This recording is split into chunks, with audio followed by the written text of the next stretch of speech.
나에게 부활절이란 나의 생명이고 삶이다. 크리스찬의 존재 이유 그 자체입니다. 부활절 맞을 때마다 이 감동을 주체할 수가 없습니다. 제게 부활절은 기쁨입니다. 새로운 시작입니다.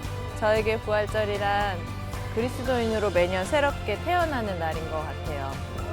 딱 한 단어가 떠오르더라고요. 회복이라고.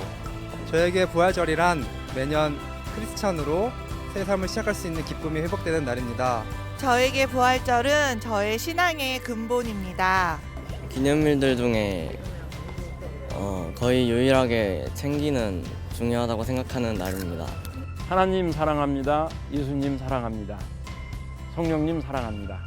저에게 부활절이란 죽음조차도 끊을 수 없는 저를 향한 하나님의 사랑에 대한 확증입니다.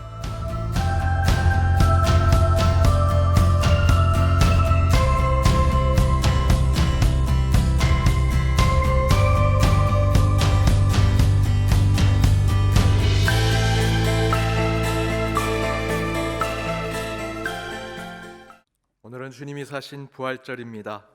여러분에게 있어서 부활절은 어떤 날이십니까? 오늘 부활절 예배 이후에 나에게 있어서 부활절이 무엇인가 다시 한번 새기며 한 주를 보내시는 저와 여러분 되기를 바랍니다. 우리 옆에 있는 분들과 이렇게 예수님께서 부활하신 날 함께 기쁨으로 인사하기를 원합니다. 예수님 부활을 축하합니다. 해피 이스터. 우리 옆에 있는 분들과 인사하겠습니다. 해피 이스터. 부활을 축하합니다. 해피 이스터. 우리 쭉 부활 주님의 다시 사심을 더욱더 기쁨으로 살아가는 저와 여러분 되길 바랍니다. 오늘 부활주일 새벽을 깨우리로다 라는 주님의 말씀 함께 나누도록 하겠습니다. 시작이 반이라는 말이 있습니다. 근데 이 시작이 반이라고 하는 표현을 우리 신앙의 언어로 바꿔서 얘기해 본다면 저는 이렇게 표현할 수 있다고 생각이 듭니다. 시작이 완성이다. 시작이 성취이다. 시작하면 완성된 것이나 마찬가지다 라고 생각해 봅니다. 오늘 시편 108편 1절에서 2절을 보면 이렇게 기록되어 있습니다. 함께 읽어보겠습니다. 하나님이여 내 마음을 정하여 싸우니 내가 노래하며 나의 마음을 다하여 찬송하리로다. 비파야 수구마 깰지어다. 내가 새벽을 깨우리로다. 시편 108편을 지은 다윗은 이렇게 고백하죠. 하나님, 제가 마음을 확정했습니다. 결정했습니다. 마음을 다해 주님을 경배합니다. 이 새벽에 비파와 수금으로 오직 주님만을 찬양합니다 라고 이야기하죠. 다윗은 어떤 일을 결심하고 확정하는 일에 있어서 이 새벽에 이른 아침에 그것을 결정하고 확정했다라고 이야기하고 있습니다. 더불어 오늘 마가복음의 본문은 예수님의 부활 사건을 이렇게 기록합니다. 오늘 본문 제가 먼저 읽어드리겠습니다. 예수께서 안식 후 첫날 이른 아침에 살아나신 후 전에 7 귀신을 쫓아내어 주신 막달라 마리아에게 먼저 보이시니 예수께서 안식 후 첫날 이른 아침에 살아나셨다라고 기록하죠. 이처럼 예수님의 부활도 이른 아침 새벽에 일어났음을 증거합니다. 예수님의 공생의 완성은 예수께서 십자가에서 내가 다 이루었다라고 하는 언어적 선포에 대한 완성이 아니고요, 십자가의 죽음을 넘어 사망 권세에 이기시고 부활하신 예수 그리스도의 그 삶을 통해 그 십자가 이후에 그 무덤에서 살아나신 것을 통해 진정한 공생애가 완성되고 그 가운데 성취된다는 것입니다. 그렇다면 예수가 복음의 시작이라는 복음의 그 마침표는 곧 이른 아침에 이 새벽에 부활하신 예수로부터 완성된다라고 말씀드릴 수 있습니다. 따라서 새벽 이른 아침은 곧 우리의 신앙을 성취하고 완성하는 시간이라고 말씀드릴 수 있습니다. 그래서 우리는 주일날 이렇게 아침에 함께 모여 예배드리죠. 그러나 여러분, 대부분 종교는 밤에 제사를 드리거나 밤에 예배를 드립니다. 무속신앙에서 제사는 자시라고 하는 밤 11시부터 새벽 1시, 그때 가장 귀신이 많이 돌아다닌다 그들은 생각하기 때문에 그때 제사를 드립니다. 유대인들도 안식일의 시작이 금요일 해가 떨어진 저녁 시간부터 그 다음 날까지 그들의 예식을 진행하지요. 이슬람 종교도 개인 기도는 하루에 5번, 새벽, 오전, 정오, 오후, 저녁 이렇게 5번 개인 기도는 하지만 이슬람 성전 그 모스크에 모여서 신자들이 함께 예배를 드리는 시간은 금요일 해가 떨어진 이후에 그들은 예배를 드립니다. 다 밤에 저녁에 예배를 드리죠. 다른 종교들도 살펴보면 주로 그들이 이야기하는 예식과 예배와 제사는 밤에 드립니다. 그러나 우리 기독교는 다릅니다. 반드시 이른 아침에 모여 함께 예배를 드립니다. 물론 최근엔 주일도 직장을 나가시는 분들 때문에 교회가 배려의 차원으로 토요일 저녁에 예배를 드리기도 합니다. 교회가 커지고 성도들이 많이 모이니 오전을 넘겨서 오후에 저녁까지도 주일 예배를 드리곤 하지요. 그러나 하나님의 말씀, 성경에 입각해서 그 말씀대로 쫓아 우리가 예배를 드린다면 우리 개신교는 반드시 주님이 부활하신 이 아침에 예배를 드려야 합니다. 흑암과 어둠, 사망과 죽음의 이 밤의 시간을 물리치고 부활하시고 다시 사신 예수를 찬양하고 경배하기 위해서 우리는 반드시 예수님께서 부활하신 이 아침에 예배를 드려야 합니다. 예수 부활 후 초대교회에서부터 2000년이 지난 지금까지 역사 속에 있는 모든 교회들은 하나님을 찬양하고 경배하기 위해서 이 아침에 새벽을 깨우며 함께 예배를 드렸습니다. 역사의 모든 교회 매주일 아침마다 부활하신 주님을 찬양합니다. 여러분, 우리가 이 주일을 지키는 이유는요, 그 부활, 예수 그리스도의 부활 때문 아니겠습니까? 그래서 그 모든 교회들이 부활하신 주님을 찬양합니다 선포하고 외치며 예배를 드렸죠. 우리도 오늘 이 부활주일에 그 뜨거운 마음으로 이것을 선포하기 원합니다. 부활하신 주님을 찬양합니다. 우리 함께 선포해 보겠습니다. 부활하신 주님을 찬양합니다. 그렇다면 이른 아침 이 새벽을 깨우며 예배를 드리는 이 신앙을 통해 하나님께서 우리에게 원하시는 부활의 삶은 무엇일까? 그 첫 번째는 기다리는 시간에서 이제는 완성하고 성취하는 시간으로 나아가야 된다라는 것입니다. 기다리고 기대하는 신앙에서 이제는 그 기다리고 기대했던 것을 성취하고 열매를 맺는 신앙의 삶을 살아야 한다.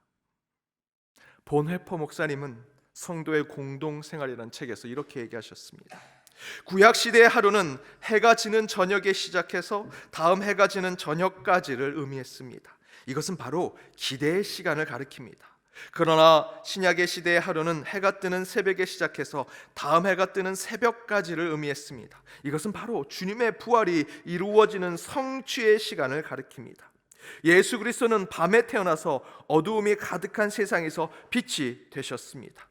그리스도가 십자가에서 고난받고 죽음을 맞이할 때 낯이 밤이 되었습니다. 그러나 부활의 새벽 여명이 동토할 때에 예수 그리스도는 부활해서 무덤에서 승리하시고 부활하셨습니다.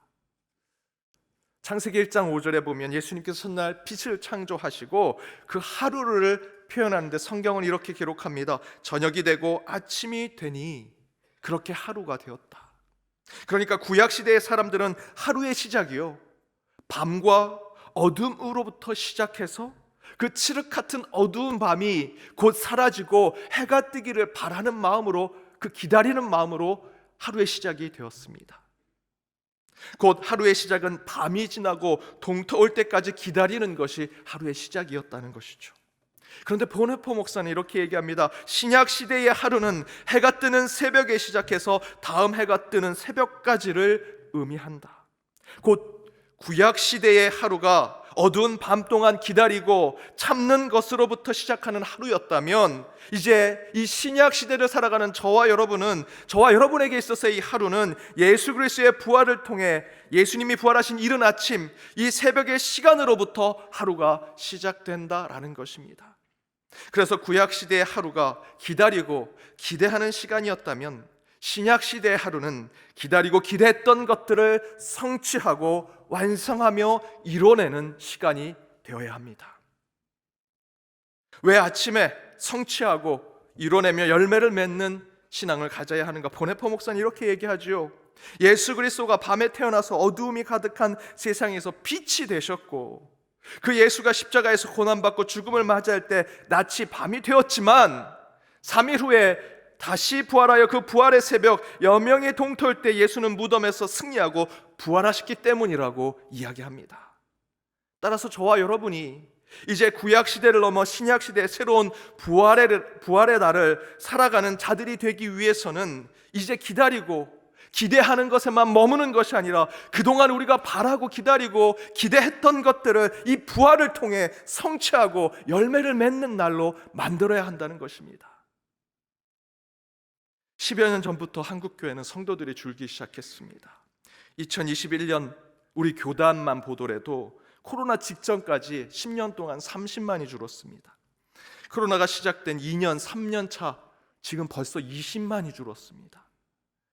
더욱 심각한 것은 남아있는 저와 여러분 같은 그리스도인들의 영적 상황이 점점 어려워지고 있다는 것이죠. 이 말은 곧 우리가 이 교회가 교회다운 것을 지켜낼 수 있는가, 성도가 그리스도인들이 성도다운 그리스도인다운 그러한 신앙의 삶을 정말 찾아낼 수 있는가, 참으로 어려운 시대가 점점점 도래하고 있다는 것이죠. 그렇다면 이런 벼랑 끝 위기 속에선 우리 교회와 신앙은 어떻게 해야 하겠습니까? 이에 대해서 앞에서 이야기한 보네포 목사님의 말대로 우리는 이제 기다리는 시간에서 그 기다리고 바랬던 것을 완성하고 성취하는 그리스도인, 그런 교회가 되어야 할 것입니다. 여러분, 이제 교회가 말로만 해서 복음 전할 수 없습니다. 입으로만 떠들어서 사랑과 정의, 구제와 봉사 절대로 할 수 없습니다. 이제 교회는 세상이 기다리고 소망하며 바라던 것을 눈앞에 완성해 보여줘야 하고 성취해서 그 결과를 그들에게 경험하게 해줘야 합니다. 수많은 교회들이 젊은 세대, 청년, 3040 젊은 세대들과 그 자녀들을 위해 이제 교회가 그들을 위한 교회가 되자 말로만 많이 얘기하죠. 많이 떠듭니다. 그럼 그 교회가 그리 많지 않습니다. 이제 성취하고 보여줘야 합니다. 그래서 우리 교회는 이 가나의 집을 우리 젊은 세대들 그 자녀들에게 신앙을 잘 이어갈 수 있도록 리모델링을 하고 있습니다. 그 지하에 있는 열림홀은 이제 우리 아이들이 마음껏 뛰어놀 수 있는 도심 한복판에 있는 한 교회가 아이들에게 운동장을 제공해 줄 수 있는 그런 곳으로 바꾸려고 노력하고 있습니다.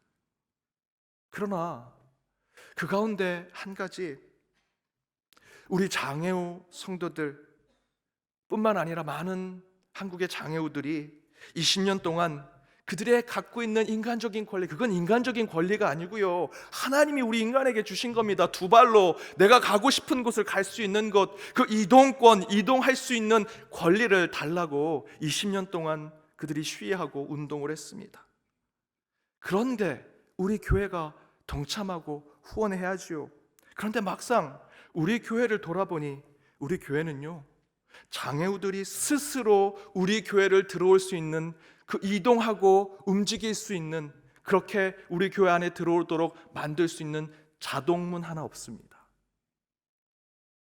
말만 가난한 자, 소외받은 자, 연약한 자를 돕는 128년 전통이 깊은 교회라고 자랑하기 전에 우리의 상황을 돌아봐야 합니다. 여러분, 이제 우리 연동교회가 어두운 밤에만 머물러선 안 됩니다. 새벽을 깨우는 예수를 쫓아 이 시대의 아침에 우리는 더욱 주님의 뜻을 성취하고 이루는 교회가 되어야 할 것입니다. 이런 예배 되어야 한다, 코로나 시대에, 아니 코로나 이후에 이젠 이런 예배 드려야 된다, 말만 하지 마십시오. 다시 성전에 모여야 합니다. 오늘 장로님이 기도하신 대로 다시 모여서 함께 예배 드리는 이 성전이 되어야 합니다. 교회가 사랑, 정의, 구제, 봉사 입으로만 떠들어서는 안 됩니다. 그 사랑과 정의를 실천하고 행동하기 위해서 여러분의 시간에 11조를 내십시오. 여러분의 마음을, 여러분의 헌신을 이 교회에, 여러분이 어렵게 살아가는 자들에게 그것을 내어놓으십시오. 사랑하는 연동교회 성도 여러분, 너무도 사랑하는 연동교회여, 새벽을 깨우십시다. 이제 곧 밤이 지나갑니다. 그리고 부활하신 예수님을 맞이했던 그 새벽이 곧 올 것입니다. 이제는 기다리고 소망하는 것에만 머물러서는 안 됩니다. 성취하고 이뤄내야 합니다. 하나님이 주신 지혜, 주님이 주신 능력과 그 열정으로 반드시 열매를 보여주는 교회가 되어야 합니다. 그런 완성을 향해 가는 첫걸음이 이번 2022년 부활주일이 되기를 주님의 이름으로 축복합니다. 두 번째는 새벽을 깨운 하나님이 원하시는 부활의 삶은 귀신과 환영, 저주를 몰아내는 신앙을 살아야 한다는 것입니다. 다시 보네퍼 목사의 성도의 공동생활에 보면 여러 환영의 아침 안개가 걷히는 곳에 기독교 공동체의 밝은 하루가 시작됩니다. 그런 아침엔 죽음과 죄가 패배하고 굴복하여 새로운 생명과 구원이 인류에게 주어지는 시간입니다. 따라서 아침은 한 개인의 영역이 아니라 삼위일체 하나님의 교회에 속해 있는 것입니다. 저와 여러분이 아침에 예배를 드리는 것은요, 그 밤 동안 자신의 시간이라고 생각하며 곳곳을 돌아다니던 그 환영들과 귀신들과 저주를 다 거치게 하고 오직 한 분 하나님을 찬양하기 위해서 우리가 아침에 예배 드리는 것이죠. 물론 낮과 밤 모든 시간은 하나님의 것입니다. 그러나 사단은 밤을 통해 영역을 확장합니다. 부정직함, 부패, 죄악과 악행은 어둠과 밤의 시간에 모의하고 실행되지요. 1972년 미국 워싱턴 DC 당시 민주당 선거운동 본부가 있던 워터게이트 호텔에 그 한밤에 무단 침입자가 그곳에 들어와서 불법 탈취를 하고 불법 도청을 설치해놨습니다. 아무도 모르는 깊은 밤에 그들이 그런 잘못된 일을 했는데 들통나지 않을 것 같았지만 들통났습니다. 그래서 닉슨은 대통령 당선이 됐지만 탄핵을 당했고 이후에 스스로 사퇴했습니다. 다윗이 밧세바를 범할 때는 성경의 기록대로 본다면 밤이었습니다. 그렇게 예수님께 충성했던 베드로가 단숨에 예수님을 배반하고 부인했던 때도 밤이었죠. 밤은 저와 여러분의 죄악된 모습을 드러냅니다. 저와 여러분은 어떻습니까? 한 목사님이 힘든 교회 사역 가운데 회의를 하는데 그 회의 가운데 서로 싸우고 말로 상처 주는 너무나 어려운 회의를 하다가 마치고 집으로 오게 되었습니다. 저녁 늦게 밤 깊은 중에 집으로 돌아와 집의 문을 열어보니 그 마당에 뱀이 똥거리 또아리를 튀고 뱀이 그 마당 한가운데 있는 것입니다. 지금 힘들게 회의를 하고 마음의 상처도 받고 서로 말로 싸우다가 그 돌아온 곳에 뱀이 그렇게 있으니 얼마나 끔찍하겠습니까? 그래서 이 목사님이 주변에 있는 몽둥이를 들고 사정없이 내려칩니다. 그 뱀의 몸이 부스러지고 내려치고 때릴 때마다 곳곳에 흩어집니다. 그런데 본인이 방금 전 회의할 때 자신을 힘들게 했던 사람들의 이름을 불러가며 그것을 때립니다. 때리고 또 때리고 뱀이 갈갈이 찢어지도록 그렇게 때립니다. 그렇게 모든 것이 끝나고 놀란 가슴을 가라앉히고 집에 들어와 잠에 들었습니다. 그리고 그 다음날 새벽에 새벽 기도를 가려고 밖에 나왔다가 이 목사가 깜짝 놀랍니다. 어젯밤에 자기 집의 마당에 또아리를 틀고 있던 그 뱀을 그렇게 때려잡았는데 알고 보니 그건 뱀이 아니라 잔디에 물을 주는 호수였습니다. 자라보고 놀란 가슴 소뚜껑 보고 놀란다고요? 그런데 이 목사님이 그 갈갈이 찢어진 고무 호수를 보면서 어젯밤 그 어두운 암흑 속에서 자신이 보았던 것은 뱀이 아니라 자신을 괴롭혔던 사람들, 자신에게 말로 상처 주었던 성도들을 그 가운데 분노와 화와 악독과 미움으로 그것을 보고 있었던 것을 알게 되었습니다. 그리고 자신이 얼마나 큰 죄인인 것을 깨닫고 회개했습니다. 만약에 그 마당에 한 촉짜리 전구 하나만 있었다면, 아니 작은 불빛 하나만 있었다면 그렇게 분노와 미움을 나타내지 않았을 텐데 후회하고 회개했다고 합니다. 여러분, 여전히 죄악과 부정직함을 모두 떨쳐버리지 못한 우리는 어둠에 늘 머물고 싶어 하죠. 그래서 요한복음 기자는 어둠을 좋아하는 우리의 모습을 이렇게 증거합니다. 빛이 어둠을 비추되 어둠이 깨닫지 못하더라. 저와 여러분에게는 이미 빛 대신 주님께서 함께하고 계시지 않습니까? 그럼에도 불구하고 저와 여러분이 그 어둠이 우리를 비추고 있고 우리와 함께 있음을 깨닫지 못하고 살아가는 것이 지금 저와 여러분의 모습, 어쩌면 한국교회의 모습이지요. 그래서 우리는 여전히 하나님을 믿으면서도 귀신에 빠집니다. 헛된 환영 속에 그곳에 하나님이 있는지, 지진과 바람과 그 불 속에 그곳에 하나님이 있는 것처럼 생각하지요. 그리고 그곳에 기웃기웃거립니다. 빛의 자녀면서도 어둠과 저주 속에서 그리스도인 척하며 살아가는 우리의 모습을 보게 됩니다. 그러나 여러분, 저와 여러분은 부활을 경험한 예수 그리스도의 자녀들 아닙니까? 부활은 그 어둠과 저주의 시간을 물리치고 이른 아침 동터오르는 새벽빛과 함께 성취되고 완성되어야 합니다. 저 멀리서 신학과 교리로 완성되는 것이 아니라 저와 여러분의 삶에서 완성되어야 합니다.